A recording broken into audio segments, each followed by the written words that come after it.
बिलासपुर में आपका आना बिलासपुर के लिए एक आज ऐतिहासिक दिन है।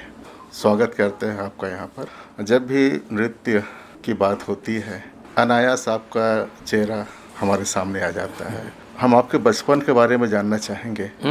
जी, हमारे श्रोताओं को बताएं। जी जी, मैं लखनऊ से हूँ और लखनऊ में जन्म मेरा है और मेरा डफरिन हॉस्पिटल में मेरा जन्म था और उसमें सब लड़कियां पैदा हुई थी और मैं एक लड़का पैदा हुआ था। उस कमरे में एक लड़का मैं ही था। तो हमारे जो नेबर थे कल्लू भैया, उन्होंने आकर कहा भाई ये ब्रिज के मोहन है।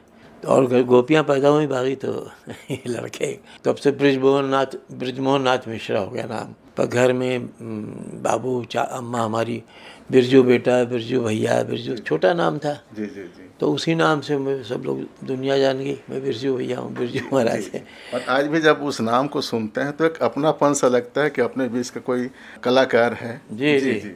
तो उस तरह से वहीं शुरू में बचपन में तो वही 3 साल के जैसे रहे होंगे उस वक़्त। तो खील बताशा दिवाली का खाते खाते तालीम खाने में बैठ जाना। जितने लोग सीखते थे तो मैं भी अम्मा को आके कहूँ कि मुझको भी आता है, थोड़ा सीख जानता हूँ, वो सब नाच रहे हैं तो बस थोड़ा सा अम्मा को दिखाऊँ। तो अम्मा कहे अरे भाई जब बड़े हो जाओगे तो ठीक से करना, ऐसा अम्मा कहे।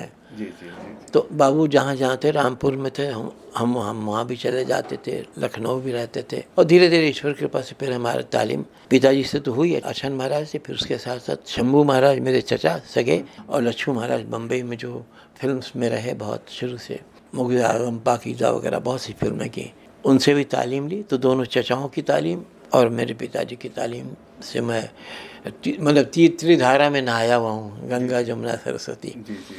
तो मेरे अंदर हर एक का थोड़ा सा जो रूप है वो दिखाई पड़ता है। सब लोग यही कहते हैं भाई तुम कभी चचा जैसे दिखते हो, कभी बाबू जैसे। तो इस तरह से ईश्वर की कृपा हुई और मैंने बड़े ईमानदारी से मैंने उस चीज़ को कायम रखा और अभ्यास जो किया तो मैं आज भी नहीं भूला हूँ। आज भी मैं स्टेज पे आने के पहले जैसे ही मैं सोचता हूँ तो मेरी तीनों तस्वीरें चचा की, दोनों पिताजी की एकदम मेरे सामने आ जाती हैं और मैं उनका ध्यान करके कुछ भी शुरू करता हूँ आज भी। कोई पूछता था कि भाई मछली के बच्चे को कौन सिखाता है तैरना, तो कुदरतन मेरे अंदर भगवान ने दे रखा था जो लय का और ये कुछ चीज़ें थी वो पहले से शुरू से। बाबू को भी अच्छा लगा कि इसके लड़के के अंदर बात है तो खुश हो जाते थे। किस उम्र में बाहर निकले कि लोग आपको जानने लगे कि आप भी एक कथक के कलाकार? जी, मैं 14 साल की उम्र में संगीत भारती दिल्ली में टीचर हो चुका था, सिखाना। 14 की उम्र। सब चीज़ें जल्दी हुई मेरे जीवन में। तो मैं सिखाने लगा था और 4.5 साल मैंने वहाँ काम किया। फिर मैं भारतीय कला केंद्र में आ गया।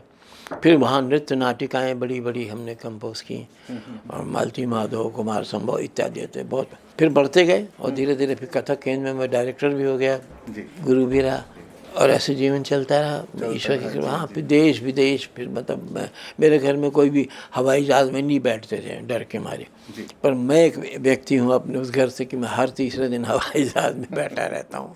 लगभग कितने देशों में गए हैं आप? बहुत ज़्यादा हुआ है, मतलब बहुत मेरे ख्याल से इधर यूरोप सारा हो गया है, अमेरिका हो गया, जापान हो गया, चाइना हो गया, बहुत जगह हो गया, बहुत जगह। ये जो कथक नृत्य है आप विदेशों में जाते हैं, वहाँ प्रदर्शन करते हैं, भारत में भी करते हैं, किस तरह का अंतर पाते हैं दोनों जगहों में? शुरू में तो नहीं समझ पाते थे लोग, लेकिन अब जो है उसके 2-4 साल बाद अब उनको समझ में आ जाता है कि मेरा नाम जब आता है तो क्या उनको लगता है कि मैं ऐसा दिखाई पड़ूंगा।